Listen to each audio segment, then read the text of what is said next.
Bismillahirrahmanirrahim. Assalamualaikum warahmatullahi wabarakatuh.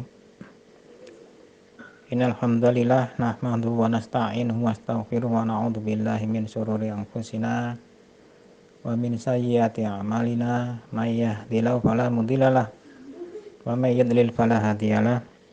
Asyhadu an la ilaha illallah wahdahu la syarikalah wa asyhadu anna Muhammadan abduhu wa rasuluhu la nabiyya ba'da. Allahumma sholli ala Muhammad wa ali Muhammad kama shallaita ala Ibrahim wa ali Ibrahim wa barik ala Muhammad wa ali Muhammad kama barakta ala Ibrahim wa ali Ibrahim fil alamin innaka Hamidum Majid. Rabbi shrah li sadri wa yassir li amri wa hlul 'uqdatam min lisani yafqahu qawli. Ya ayyuhalladzina amanu taqullaha haqqa tuqatih wa la tamutunna illa wa antum muslimun. Ya ayyuhalladzina amanu dakhulu fi silmi kafah wa la tattabi'u khutuwatis syaitan innahu lakum aduwwum mubin. Pertama-tama mari kita panjatkan puja puji syukur kehadirat Allah Subhanahu wa taala atas segala nikmat yang Allah telah berikan kepada kita semua. Salam serta salam mari kita senantiasa aturkan kepada junjungan kita besar Muhammad sallallahu alaihi wasallam, kepada keluarga beliau, sahabat-sahabat beliau, dan semoga kita semua termasuk hamba-hamba Allah kelak yang mendapatkan limpahan syafaat di yaumil qiyamah kelak. Bapak, Ibu, saudaraku rahimakumullah, pada kesempatan yang berbahagia ini kami mendapatkan sebuah amanah untuk membahas tentang pemberdayaan ekonomi umat, di mana pemberdayaan ekonomi umat ini kalau secara pengertian, secara teknis, secara istilah, pemberdayaan dapat disamakan atau diserupakan dengan istilah pengembangan. Pemberdayaan itu sendiri berasal dari kata daya yang artinya kekuatan, tenaga, dan berdaya dalam arti berkekuatan atau bertenaga. Dan secara istilah yang lainnya adalah pemberdayaan adalah kekuatan atau kemampuan untuk melakukan usaha. Pendekatan pemberdayaan masyarakat atau pemberdayaan umat ini tentunya berpusat pada manusianya, melandasi wawasan pengelolaan sumber daya lokal yang merupakan mekanisme perencanaan yang menekankan pada teknologi pembelajaran sosial dan yang pendukungnya, termasuk perumusan programnya. Tujuan yang ingin dicapai adalah untuk meningkatkan kemampuan umat atau masyarakat itu sendiri di dalam kegiatannya adalah sebagai target untuk mengaktualisasikan dirinya. Pemberdayaan masyarakat merupakan upaya untuk meningkatkan harkat dan martabat lapisan masyarakat yang dalam kondisi sekarang tidak mampu untuk melepaskan diri dari perangkap kemiskinan dan keterbelakangan.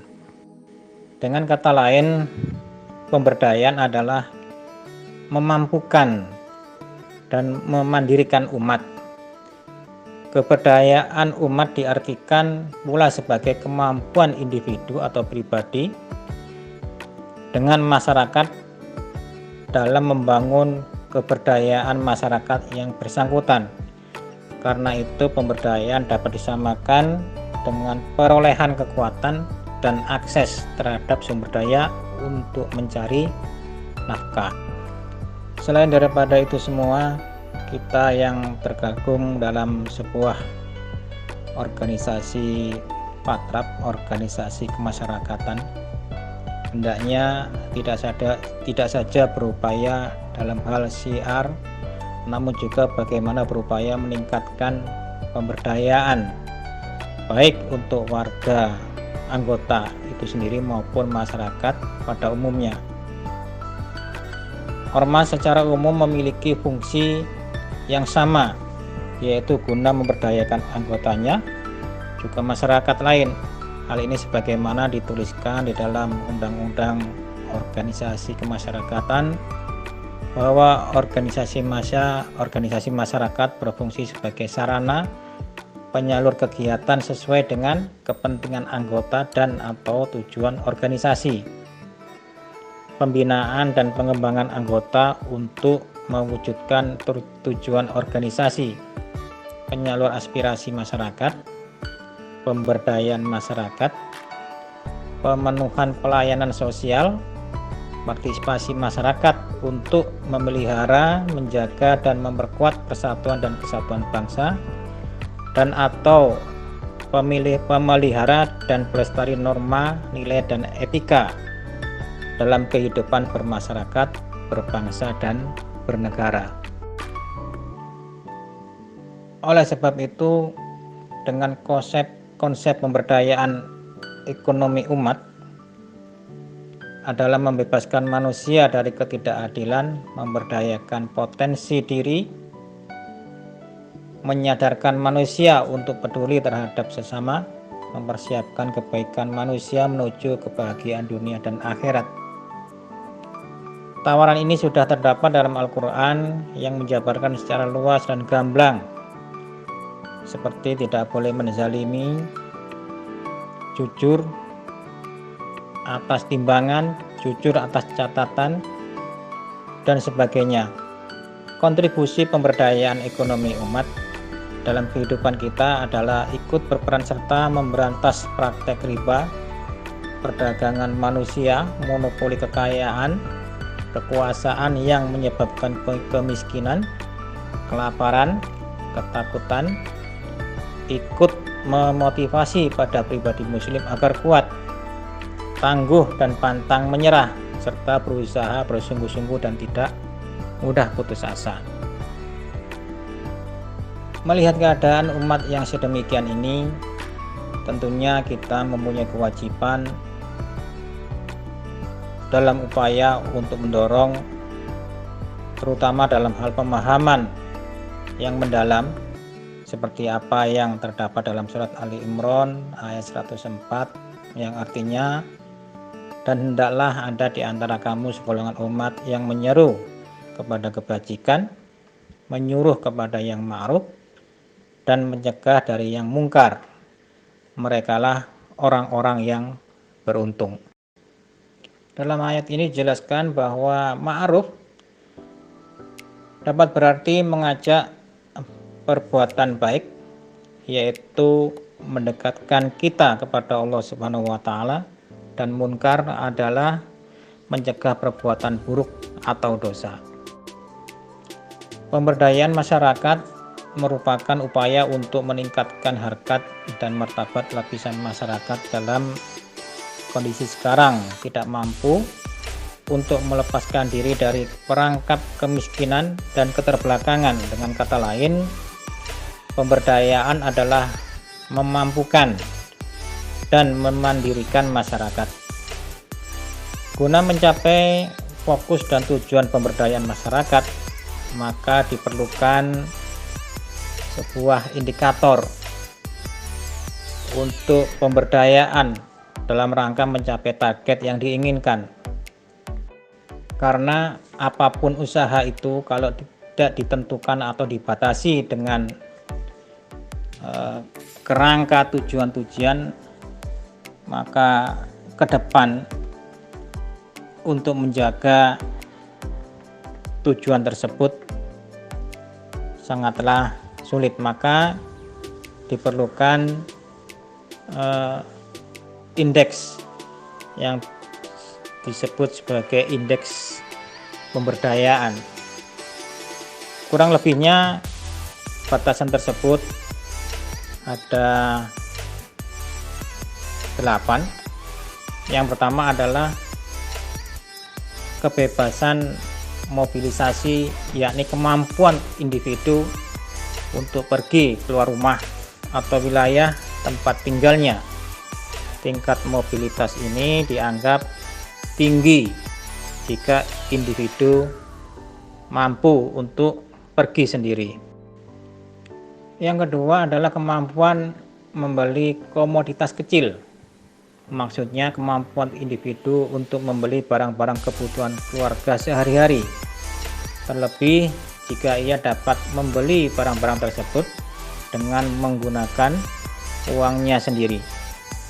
Yang ketiga, kemampuan membeli komoditas besar. Maknanya kemampuan individu untuk membeli barang-barang sekunder atau tersier, terlebih jika ia dapat membeli barang-barang tersebut dengan menggunakan uangnya sendiri. Yang keempat adalah terlibat dalam membuat keputusan, seperti mampu membuat sendiri maupun bersama mengenai keputusan-keputusan yang bersifat untuk kepentingan keluarganya ataupun kepentingan masyarakat. Yang kelima adalah kebebasan relatif dari dominasi keluarga. Yang keenam, kesadaran hukum dan politik. Yang ketujuh, keterlibatan dalam kampanye dan protes-protes yang dimaksudkan. Seseorang dianggap berdaya jika ia pernah terlibat atau bersama orang lain melakukan kemampuan untuk menyalurkan aspirasinya. Yang kedelapan, yang terakhir adalah jaminan ekonomi dan kontribusi terhadap keluarga dan lingkungan, seperti memiliki rumah, tanah, aset produktif, dan tabungan. Indikator di atas adalah kerangka konseptual, di mana kerangka konseptual ini bisa kita jadikan acuan ke depan untuk memberdayakan masyarakat, di mana yang memiliki maksud dan tujuan pemberdayaan ekonomi dari berbagai indikator pemberdayaan guna membentuk individu dan masyarakat atau umat yang mandiri. Selanjutnya adalah kita mencoba untuk memahami tentang prinsip ekonomi, di mana prinsip-prinsip ekonomi dalam Islam secara garis besar dapat diuraikan sebagai berikut. Yang pertama adalah sumber daya merupakan amanah Allah kepada manusia, sehingga semua kegiatan dalam mengelola dan memanfaatkannya harus bisa dipertanggungjawabkan di akhirat. Implikasinya adalah manusia harus menggunakan sumber daya yang Allah berikan dalam kegiatan yang bermanfaat bagi dirinya sendiri maupun orang banyak.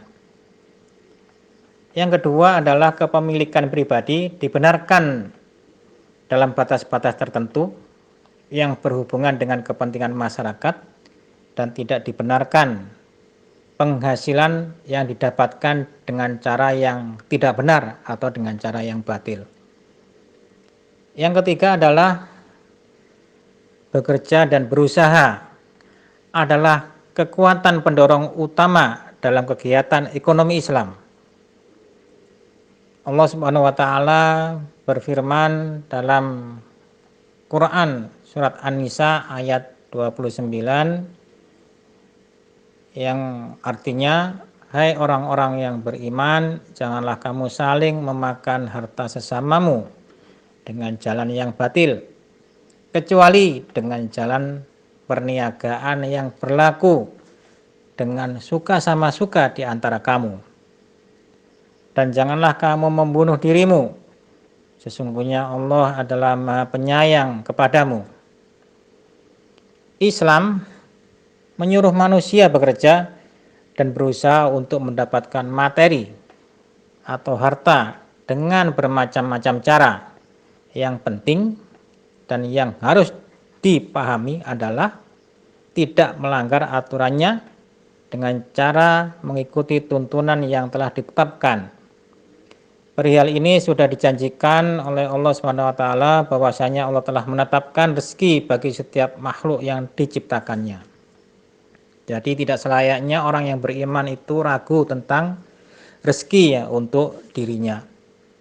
Yang keempat adalah kepemilikan, kekayaan tidak boleh hanya dimiliki untuk sebagian orang saja, tetapi harus berperan sebagai aset produktif yang dapat meningkatkan pendapatan baik dirinya, anggota keluarganya, masyarakat, lingkungan, dan negaranya, dan meningkatkan kesejahteraan dalam kehidupan bermasyarakat sesuai dengan firman Allah dalam surat Al-Hasyr ayat 7, yang artinya apa saja harta rampasan atau fai yang diberikan Allah kepada Rasulnya dari harta benda yang berasal dari penduduk kota-kota, maka adalah untuk Allah, untuk Rasul, kaum kerabat, anak-anak yatim, orang-orang miskin, dan orang-orang yang dalam perjalanan.